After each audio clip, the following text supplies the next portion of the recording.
అక్షతృతీయ రోజు బంగారం కొంటే లేనటువంటి చాలా ఇబ్బందులు వారికి జీవితంలో కలుగుతాయి. కనుక సుఖశాంతులు అనేటువంటివి ఇంట్లో ఉండదు. ఇంట్లో ప్రశాంత వాతావరణం అనేటువంటిది కోల్పోతారు.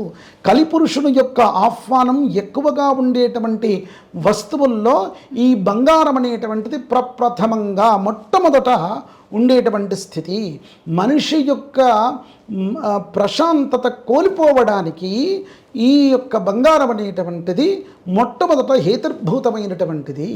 ఈ పండుగలో అక్షతృతీయ రోజు బంగారం కొంటే ఇబ్బంది పాలవుతాము, దయచేసి కొనొద్దు అనేటువంటి విషయంగా ఖచ్చితంగా మన మీడియా ద్వారా అందరికీ కూడా విన్నవించుకుంటున్నాను. ఈ వ్యాపారస్తుల యొక్క మాట వినకండి.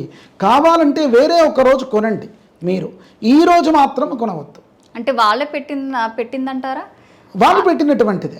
ఎందుకంటే ఏ యొక్క పురాణాల్లో ఏ వేదాల్లో దేంట్లో కూడా లేదంటే కనుక ఖచ్చితంగా సంపూర్ణంగా ఆ విధమైనటువంటి స్థితి తప్ప మిగతా పరమైనటువంటిది కాదు.